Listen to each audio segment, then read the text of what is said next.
nous n'avons pas commandé pour ton fils, a dit ma sœur en lui tendant une corbeille de pain pendant que ses enfants mangeaient des steaks à 100 $ et du dessert. Mon père a ajouté, tu aurais dû lui préparer quelque chose. Je me suis contenté de sourire et de dire, c'est noté. Quand le serveur est revenu, je me suis levé et j'ai annoncé, j'ai passé la majeure partie de ma vie d'adulte à réparer les pots cassés de ma sœur, qu'ils soient financiers, émotionnels, et même à garder ses enfants pendant qu'elle partait pour ses escapades d'urgence de dernière minute. Je l'ai fait sans recevoir beaucoup de remerciements, en entendant toujours la même rengaine de la part de nos parents, elle traverse une période difficile. Comme si ce n'était pas mon cas. La vie de Gilles a toujours été une succession de catastrophes dramatiques. Mais d'une manière ou d'une autre, elle retombe toujours sur ses pattes parce que quelqu'un est toujours là pour la rattraper. Généralement, moi et nos parents. Ils agissent comme si elle était cette créature fragile et sans défense qui ne peut être tenue responsable de rien. Pendant ce temps, je suis la personne fiable, la stable, celle qui n'a jamais de répit. Alors, quand j'ai proposé de payer pour le dîner du 40e anniversaire de nos parents, une soirée que j'espérais sincèrement être un rassemblement paisible, c'était un geste important. J'ai réservé le meilleur steakhouse de la ville, organisé un salon privé et prévu de les surprendre avec une photo encadrée de leur mariage que j'avais fait restaurer. Il ne s'agissait pas de marquer les esprits. Je voulais juste une soirée où tout le monde s'assiérait, partagerait un repas et se comporterait comme une famille. Au lieu de cela, je suis entré face à un peloton d'exécution d'indifférence. Nous sommes arrivés 5 minutes en avance.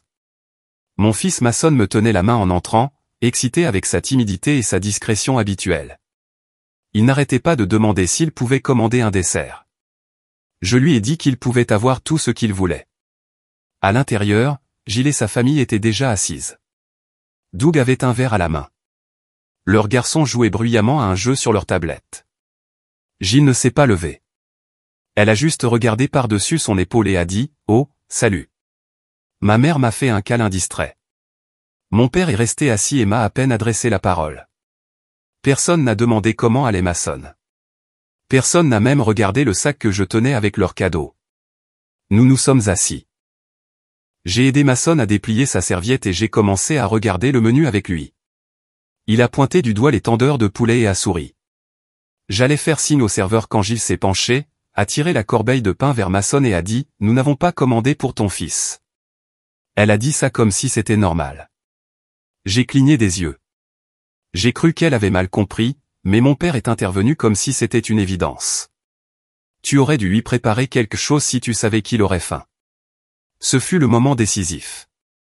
Pas seulement les mots, mais le ton désinvolte. La façon dont le visage de Mason s'est légèrement décomposé. Le silence de ma mère qui n'a même pas levé les yeux de son verre d'eau. Le petit sourire suffisant de Gilles, comme si elle venait de marquer un point. Je suis resté assise quelques secondes et j'ai réalisé quelque chose que j'aurais probablement dû accepter des années auparavant. Il n'allait pas changer, mais moi, je le pouvais. J'ai fait signe au serveur. Quand il est arrivé, je me suis levé et j'ai dit, s'il vous plaît, annulez toutes les commandes qui n'ont pas encore été envoyées en cuisine. Et mettez tout ce qui est déjà en route sur l'addition de mon père. C'est son anniversaire, après tout. On aurait pu entendre une mouche voler. Puis j'ai regardé à nouveau le serveur et j'ai ajouté, aussi, mon fils prendra l'entrecôte, saignante, avec le gratin de macaroni à la truffe et un coca. Et faites vite, s'il vous plaît. Doug a toussé comme s'il avait avalé sa boisson de travers. Gilles me fixait, comme si elle n'en croyait pas ses oreilles. Ma mère a ouvert la bouche, puis l'a refermée. Oncle Gary a laissé échapper un rire unique, grave et lent. Tante Denise n'a même pas essayé de cacher son sourire. Le serveur a hoché la tête et s'en est allé. Je me suis rassise comme si de rien n'était et j'ai tendu un graissin à Mason. Il l'a pris, toujours silencieux, mais je pouvais le voir. Il savait que je l'avais défendu. Le dîner a continué, mais l'ambiance avait changé. Les enfants de Gilles se plaignaient du retard de leur commande. Doug lui chuchotait à l'oreille. Mes parents n'arrêtaient pas de se jeter des coups d'œil, comme s'ils essayaient de décider s'ils devaient dire quelque chose. Je m'en fichais. Le steak de Mason est arrivé. Mon père l'a regardé comme si c'était une insulte. Il n'a pas dit merci. Il ne m'a même pas regardé. Alors que nous nous levions pour partir, j'ai donné la photo de mariage encadrée au serveur et lui ai demandé de la poser sur la table après notre départ. J'ai pris la main de Mason. En sortant, j'ai accidentellement heurté le chariot de dessert. Une assiette s'est brisée. Je ne me suis pas excusé. Cette nuit-là, mon téléphone a explosé. Appels, SMS, messages vocaux. Tous furieux. Gilles me demandant quel était mon problème. Mon père exigeant que je le rembourse. Ma mère disant que je les avais mis dans l'embarras. J'ai ignoré tous les messages jusqu'au lendemain, quand ils ont dit qu'ils passaient. Ils n'avaient aucune idée de ce qui les attendait. Ils n'ont même pas envoyé de SMS avant. Ils se sont simplement garés dans mon allée comme si c'était leur maison et ont gravi les marches d'un pas décidé. Mes parents et Gilles. Doug était étrangement absent. Probablement une décision intelligente de sa part. Il semblait toujours disparaître lorsque des conversations sérieuses devaient avoir lieu. Mason les a vus par la fenêtre avant moi. Il n'a rien dit, il m'a juste regardé avec cette même expression lasque que j'avais commencé à reconnaître sur mon propre visage. Je n'ai pas paniqué. Je n'ai pas essayé de ranger la maison ou d'arrondir les angles. J'ai simplement pris le téléphone et appelé oncle Gary. Ils sont là, j'ai dit. On arrive dans 10 minutes, a-t-il répondu. Pas de questions, pas de drame, comme toujours. J'ai ouvert la porte d'entrée avant qu'il ne puisse sonner. Ma mère est entrée la première, comme si elle était la propriétaire des lieux. Gilles a suivi, les bras croisés, la mâchoire serrée. Mon père était le dernier, tenant une enveloppe Kraft comme si c'était un contrat qu'on allait me signifier. Personne n'a dit bonjour. Personne n'a regardé Mason, qui était assis sur le canapé, faisant semblant de jouer sur sa Switch, mais écoutant chaque mot. Gilles a ouvert la bouche dès qu'ils ont tous été à l'intérieur. Tu as mis toute la famille dans l'embarras hier soir. Elle l'a dit comme un fait, comme si j'avais ruiné un rituel sacré en refusant de laisser mon fils être traité comme un chien errant mendiant à table. Je n'ai pas répondu. Ma mère a enchaîné. Tu as fait une scène. Tu as manqué de respect à ton père. Nous n'avons jamais été aussi humiliés en public. C'était risible. Ce sont les mêmes personnes qui se sont livrées à une dispute hurlante dans un restaurant pour un coupon oublié. Mais bien sûr, c'est moi qui étais la honte de la famille. Mon père a posé l'enveloppe sur le comptoir et l'a tapotée. C'est la facture pour le salon privé du restaurant. $1000. Comme tu t'es défilé de ta responsabilité, nous attendons que tu paies ta part. Leur arrogance était insensée.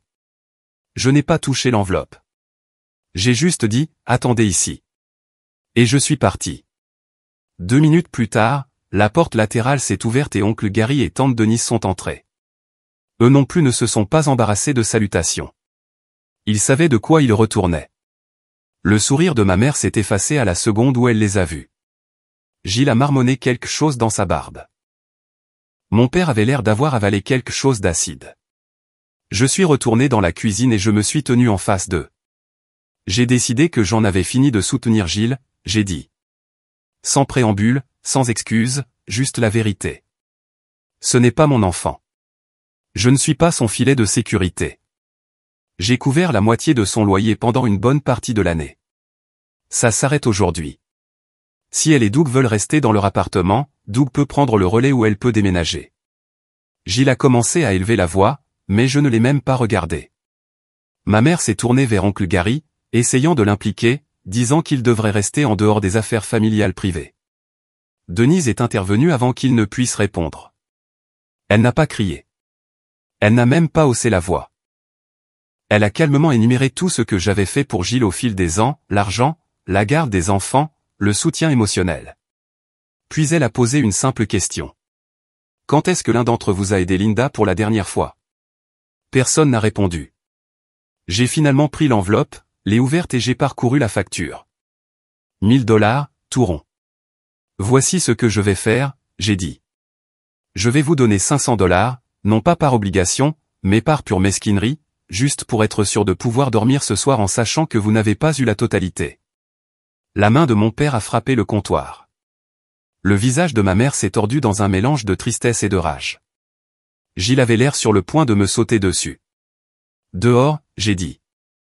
Ils n'ont pas bougé, alors je me suis dirigé vers la porte et je l'ai ouverte. Je suis restée là, silencieuse. Oncle Gary s'est levé aussi. C'était suffisant. Ils sont partis en marmonnant et en claquant la porte. Je n'ai pas dit un mot. J'ai juste verrouillé la porte derrière eux et je suis resté là un moment. Ce n'était pas du soulagement. Ce n'était pas de la joie. C'était juste le silence. Une rupture nette. Je pensais que c'était la fin. Mais les jeux ne faisaient que commencer. Ça a commencé avec les appels téléphoniques. D'abord de ma mère, puis de Gilles, puis de mon père. Messages vocaux, SMS, longs messages sur Facebook. Tous avec des niveaux variables de culpabilisation, de manipulation et d'insultes pures et simples. J'ai tout ignoré. Pendant 2 jours, rien de ma part. Je n'ai pas répondu. Je n'ai pas expliqué. Je ne me suis pas excusé. C'est alors que l'autre type de vengeance a commencé. Gilles a publié un long statut vague sur Facebook. Quelque chose sur certains membres de la famille qui se croient supérieurs à tout le monde. Elle a dit qu'elle était reconnaissante d'avoir été élevée par de vrais parents qui lui avaient appris l'amour, pas l'orgueil. Les j'aime de complaisance ont afflué. J'ai reçu des commentaires de sympathie. Quelques personnes m'ont contacté en privé pour me demander ce qui s'était passé. Je n'ai pas dit un mot. Puis sont venus les appels à l'école de Masson.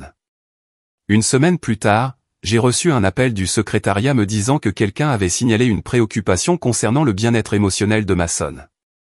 Anonyme, bien sûr. Je savais exactement qui c'était. Ils étaient prêts à s'abaisser à n'importe quoi. La conseillère scolaire a rencontré Masson, a dit qu'il semblait aller bien, intelligent, calme, respectueux, aucun signe alarmant. J'ai dit à la conseillère qu'il y avait des problèmes familiaux, et elle a hoché la tête comme si elle avait déjà entendu ça. Puis est venue la conversation de groupe. Ma mère a créé un nouveau fil de discussion avec la famille élargie. Tante, oncle, cousin. Elle a dit qu'elle était profondément navrée que l'une de ses filles coupe les ponts avec la famille sans raison. Elle ne m'a jamais nommé, mais elle n'en avait pas besoin. Oncle Gary a répondu par une seule phrase. Nous savons exactement ce qui se passe. Gilles a quitté la conversation 10 minutes plus tard. Puis, sorti de nulle part, Doug m'a appelé. Je n'avais même pas son numéro enregistré. J'ai laissé l'appel aller sur la messagerie vocale. Il a dit qu'il n'était pas d'accord avec la façon dont les autres géraient les choses, mais qu'il voulait rester neutre et espérait que cela ne signifiait pas que nous allions empêcher les enfants de se voir. Comme si Masson était le problème. Je n'ai pas répondu. J'ai bloqué son numéro. Et puis, 10 jours après le dîner, mon père s'est présenté à mon travail. Il est entré dans le hall comme s'il faisait juste des courses. A dit à la réceptionniste qu'il était là pour déposer quelque chose. Quand je suis sorti, il m'a tendu une photo imprimée. Elle datait du dîner. Quelqu'un avait pris un cliché de moi, debout, Masson me regardant, et tout le monde en arrière-plan, soit choqué, soit figé. Mon père s'était entouré d'un marqueur rouge et avait écrit « Voilà la personne que tu as mise dans l'embarras ». Je n'ai pas pris la photo. Je lui ai dit de partir. Il n'a pas dit un mot, il est juste sorti. Cette nuit-là, je me suis assise sur le bord de mon lit et je me suis enfin permis de tout ressentir. Pas la tristesse, mais l'incrédulité que ces gens étaient ma famille, que c'était leur réponse au fait que je défendais mon fils. J'aurais pu tout faire voler en éclats à ce moment-là. Tout exposer, mais je ne voulais pas de guerre. Pas encore. Au lieu de cela, j'ai fait un dernier effort. Une lettre manuscrite. Simple.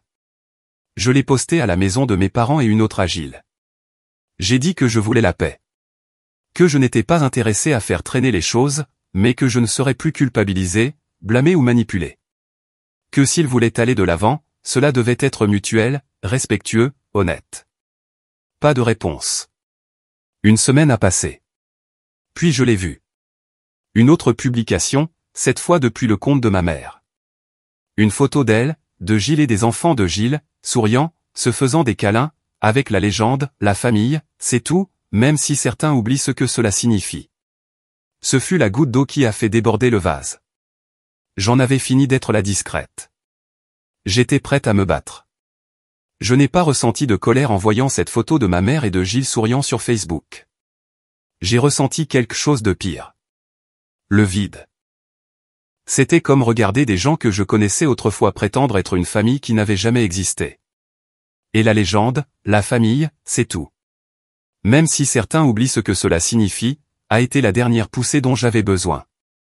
Je n'allais pas répondre émotionnellement. Pas de diatribe, pas de drame. J'allais laisser la vérité faire le travail à ma place. Alors, j'ai commencé à rassembler des preuves. J'ai envoyé un email à mon propriétaire pour lui demander tous les documents relatifs à mes paiements de loyer pour l'appartement de Gilles. Il me les a envoyés dans l'heure, ligne par ligne, mois par mois. 7 mois de loyer partiel, pour un total de $5,700. Je l'ai imprimé, j'ai surligné les paiements, j'ai joint un bref résumé et je l'ai envoyé à Gilles dans une enveloppe Kraft. Pas de mots, pas de message, rien de plus. 12 minutes plus tard, elle m'a envoyé par SMS une capture d'écran de son solde Venmo, $34. Et juste 5 mots, attaque-moi en justice, alors. Je n'ai pas répondu. Au lieu de cela, j'ai posté anonymement dans un groupe privé de parents dont je fais partie. Vraie maman, vraie histoire. J'ai demandé, pardonneriez-vous à votre sœur si elle vous prenait de l'argent pendant 7 mois, vous mentait, puis vous humiliez publiquement pour avoir fixé une limite? Les réponses ont été écrasantes. Des centaines de commentaires. La plupart étaient en colère en mon nom. Certaines partageaient des histoires étrangement similaires. Une femme a même dit, j'ai essayé de pardonner à la mienne. Je suis toujours en train de nettoyer les dégâts qu'elle a laissés derrière elle. Mais ce qui m'a secoué est arrivé plus tard dans la nuit. Une femme que je ne connaissais pas m'a contacté en privé. Elle a dit qu'elle avait travaillé avec Gilles dans une agence de marketing numérique. Elle a affirmé que Gilles avait inventé une fausse plainte au RH pour la faire rétrograder après un désaccord mineur. Elle a perdu son emploi 3 mois plus tard. Je ne l'ai pas cru au début, jusqu'à ce qu'elle m'envoie une photo d'une fête. Gilles, au bord de la piscine, un verre de vin à la main, souriant dans une robe de créateur. L'horodatage datait du même week-end où Gilles m'avait dit qu'elle était complètement fauchée parce que Doug avait été transporté d'urgence à l'hôpital. Elle m'avait même demandé de l'argent ce jour-là et je lui avais envoyé $200. Je n'ai pas répondu à la femme, mais j'ai tout sauvegardé. Le lendemain, j'ai trouvé quelque chose que je n'avais pas vu depuis des années. En faisant de la place dans le garage, j'ai trouvé une vieille boîte de mon enfance. À l'intérieur se trouvaient des albums photos poussiéreux, des dessins au crayon et des cartes d'anniversaire que ma mère avait gardées. Au fond, il y avait une enveloppe qui n'avait rien à faire là. Elle était adressée à mon père, de la part de ma mère.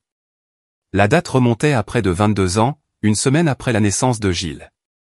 C'était manuscrit. Je n'étais pas censé la voir. Dans la lettre, elle écrivait à quel point elle se sentait fatiguée après l'accouchement, à quel point elle était dépassée, mais ensuite, le ton s'est assombri. Elle a dit qu'elle ne voulait pas d'autre enfant, qu'elle était satisfaite avec un seul. Elle m'a appelé une surprise pour laquelle elle n'était pas prête, puis est venue la partie qui m'a glacé le sang. Je ne pense pas que je m'attacherai un jour à ce nouveau bébé. J'ai l'impression de faire semblant. Je suis trop fatigué pour essayer. Elle parlait de moi. Je suis resté assise sur le sol pendant 1 heure à la regarder. Je n'arrêtais pas de repenser à toutes les fois où j'avais dû mériter son amour, mendier son attention, rester dans l'ombre du chaos de ma sœur en prétendant que j'allais bien. Ce n'était pas dans ma tête. C'était là depuis le début.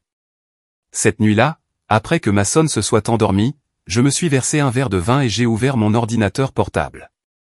J'ai écrit un seul email, pas émotionnel, juste des faits. J'ai listé l'argent que j'avais payé, les messages que j'avais reçus, les mensonges que Gilles avait racontés, la manipulation, puis j'ai joint une photo de la dernière page de la lettre. Juste un paragraphe. Je ne pense pas que je m'attacherai un jour à ce nouveau bébé. J'ai l'impression de faire semblant. Je suis trop fatigué pour essayer. J'ai cliqué sur envoyer. Pas d'objet, pas de signature, juste la vérité. Puis je les ai tous bloqués. Chaque numéro, chaque email, chaque compte. Je ne l'ai pas fait par vengeance. Je l'ai fait pour la paix. Mais la paix n'a jamais été leur objectif. Et en moins de 48 heures, ils ont trouvé une nouvelle façon de s'en prendre à moi, une que je n'avais pas vue venir. Le coup à la porte n'a même pas sonné comme un avertissement. Il était 14h40.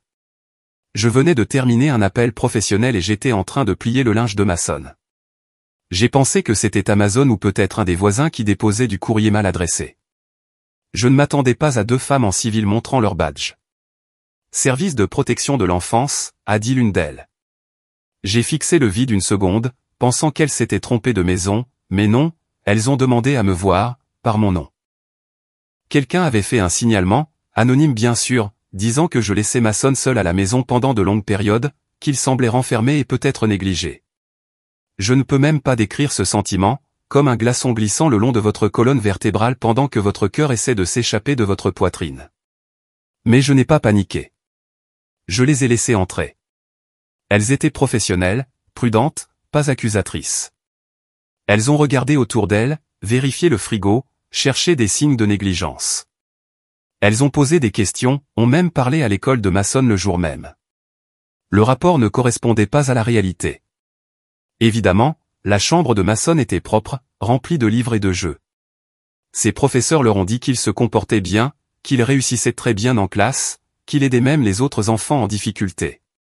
Le frigo était plein. Son emploi du temps était structuré. Et pourtant, un rapport comme celui-là ne disparaît pas comme ça. Il reste dans le système. Son école avait maintenant un dossier. La directrice, bien que compatissante, a dû ajouter une note officielle. Juste pour vous prévenir, m'a-t-elle dit. Même les signalements non fondés peuvent déclencher des escalades automatiques s'il y a un deuxième appel. C'est là que j'ai su que ce n'était pas un appel à l'aide. Ce n'était plus un drame familial. C'était la guerre. Je suis rentré chez moi et je suis resté assise en silence pendant plus d'1 heure. Juste à fixer le tapis, à réfléchir. Puis j'ai appelé oncle Gary. Je lui ai tout raconté. La visite, les questions, la façon dont l'assistante sociale s'était excusée en partant parce qu'elle savait que c'était une perte de temps. Il n'a pas réagi comme je m'y attendais. Il ne s'est pas mis en colère. Il a juste dit, c'était le tir de semonce. Tu dois passer à l'action. Alors, je l'ai fait. J'ai sorti les reçus, les relevés de loyer, les captures d'écran Venmo, les photos de la fête avec Gilles se prélassant au bord de la piscine, sirotant du vin le même week-end où elle avait dit que Doug était aux urgences et m'avait supplié de l'aider. J'ai tout imprimé. J'ai tout organisé dans des dossiers. J'ai même déterré de vieux SMS où elle me remerciait de l'avoir encore sauvé. Et puis, en fouillant dans une boîte de documents, j'ai trouvé quelque chose que j'avais oublié. Une carte manuscrite, pour le 2e anniversaire de Mason, de la part de Gilles. Elle disait, « Merci d'être toujours la personne stable. Je m'effondrerais sans toi. » Littéralement. Ça aussi, ça a fini dans le dossier. Ensuite, il y a eu la mise en demeure. Mon avocate a été rapide. Elle avait déjà vu des cas comme celui-ci, où des familles utilisaient de faux signalements pour forcer quelqu'un à revenir sous leur contrôle. Nous en avons envoyé une à Gilles, une à ma mère, une à mon père. Chaque lettre détaillait le harcèlement, les calomnies en ligne, la fausse plainte aux services sociaux, la dette impayée. Le message était clair. Un autre geste de ce genre, et nous porterions plainte. Puis l'inattendu s'est produit. Doug m'a envoyé un message. Je ne savais même pas que je ne l'avais pas bloqué. Il a envoyé une seule chose, une capture d'écran d'un virement bancaire. 2850 $, exactement la moitié de ce que j'avais payé pour leur loyer. Pas de mots, pas d'excuses, juste la transaction. Quelques minutes plus tard, un autre message est arrivé. Je lui ai dit d'arrêter. J'ai déménagé. Fais ce que tu as à faire. J'ai fixé le message pendant un long moment. Doug était une lavette, mais là, il quittait le navire.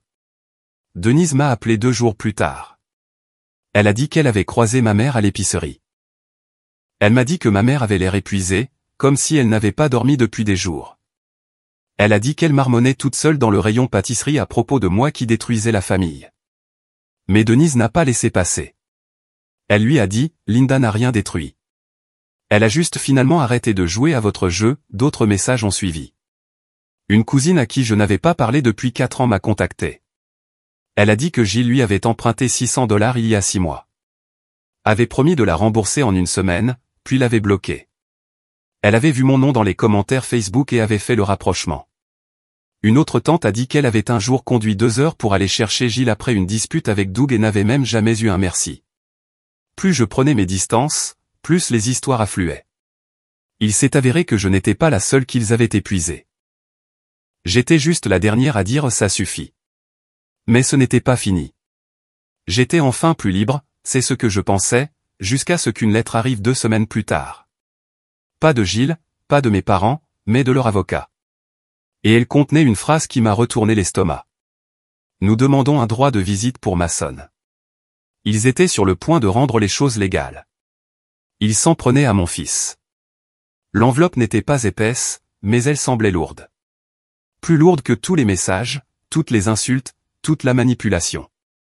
À l'intérieur, une seule page, une lettre de leur avocat, l'avocat de mes parents. Ils déposaient une demande de droit de visite des grands-parents. Ils disaient que je leur refusais l'accès à Masson par dépit. Que je nuisais à son développement émotionnel, que j'avais brusquement et sans cause rompu tous les liens avec sa famille élargie. Ils avaient le culot de dire que c'était dans le meilleur intérêt de Masson de les voir. C'est à ce moment-là que j'ai cessé de me sentir blessée et que j'ai commencé à me sentir dangereuse. J'ai appelé mon avocate immédiatement. Elle l'a lu, a fait une pause, et a dit sèchement, leur dossier est vide. La loi de l'Arizona est claire. Ils n'ont aucun fondement. Mais elle a ajouté autre chose. Ce n'est pas une question de droit, c'est personnel. Ils utilisent les tribunaux pour vous effrayer, pour vous épuiser. Et c'est là que j'ai compris. Il ne s'agissait pas de voir Masson. Il se fichait de son bien-être. Il l'avait ignoré au dîner. M'avait dit que j'aurais dû lui préparer quelque chose. Lui avait tendu une corbeille de pain pendant que leurs enfants mangeaient des steaks à $100. Il s'agissait de contrôle, de me rappeler que peu importe à quelle distance je me tenais, il pouvait toujours trouver un moyen d'entrer. Ce week-end-là, j'ai tout mis en ordre. D'abord, j'ai déposé une réponse formelle par l'intermédiaire de mon avocate. Nous n'avons pas seulement rejeté leur demande. Nous avons joint des preuves, captures d'écran, messages, photos, reçus, le rapport des services sociaux qui avait été classé sans suite, tout. Ensuite, j'ai recontacté l'école de Masson et j'ai ajouté des documents officiels. J'ai soumis une liste de personnes à accès restreint. Mes parents et Gilles étaient désormais interdits d'accès à l'école. Pas de ramassage, pas de bénévolat, rien. Puis j'ai fait changer les serrures. Je ne me suis pas arrêté là. J'ai mis à jour mon testament de vie. Denise et oncle Gary étaient désormais les seuls tuteurs légaux de Masson si jamais il m'arrivait quelque chose.